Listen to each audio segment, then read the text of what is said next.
All right, now in my first project here, I have a handful of samples to play with. And you might notice some of these are playing out longer. Okay, there we go. All right. And some of these will stop as soon as I let go of the pad. So some basic sample settings are determining, do you want your samples to be set to one shot or gate mode? Right now, gate is enabled for a lot of these. All right. Let's say this sample here, this is some weird little vocal sample. Maybe I want this to play all the way out. When I trigger it, I can just hit the gate button, which is up here. All right. We see a number of buttons up here, and these will all affect the way the samples are played back. All right. So let's toggle gate off.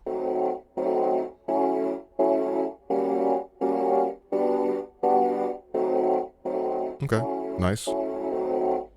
Now you notice, since gate is off, it's just going to keep playing. All right. I can either hold shift, and under exit, you see it says pattern stop. That actually just works as a stop button. This will stop any voices that are currently playing, which is nice. All right. Now, another thing to just mention is that if gate mode is enabled and I decide, you know what, I actually want this sample to keep playing, what I could do is instead of turning gate off, there's a button here that says hold. And if I press hold, any sample that has gate enabled, now it's going to keep playing. And you see hold is lit up. Now, if I want this to stop, I can just press the hold button to stop that sample. So that's pretty convenient. All right. You can also do this after the fact if you're holding the sample. Oh man, I wish it would keep going. Hold, boom. All right. Now, next to gate, we see loop, and this is pretty straightforward. We can make our samples loop. Let me find. Okay, let's just go ahead and do this. All right, this is a little shaker sound. If I turn on loop, we can have a forward loop. All right, pretty straightforward there. What's nice is that we can also make this ping pong back and forth. All right, we see under loop, written in white, it says ping pong. I hold shift, I press loop. Now loop is flashing, letting me know.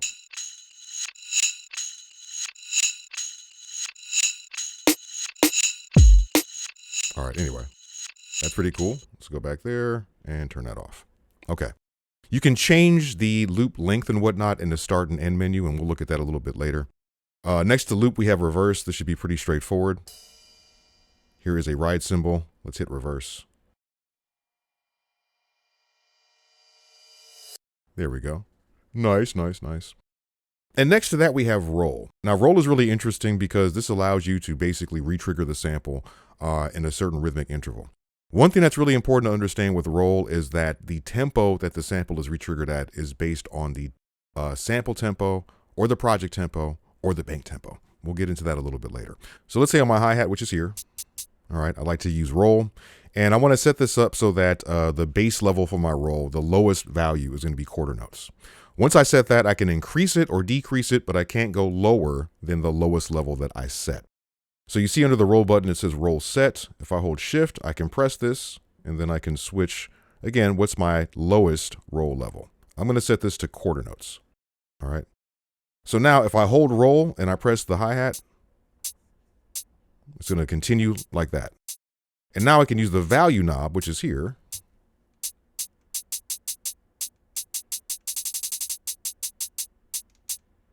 Okay, but if I keep turning to the left, I won't go lower than a quarter note because that's what I set. Okay, so these are all the different things we can use to play around with our samples, the different sample modes. One more thing I'll point out before we leave here. Right now, all of these samples are playing at one pitch. If we want to play a sample chromatically, for instance, there we go, a little pretty piano here. Once I press this sample, it's the currently selected one, and I can hold shift and press pad 4 to go to chromatic mode.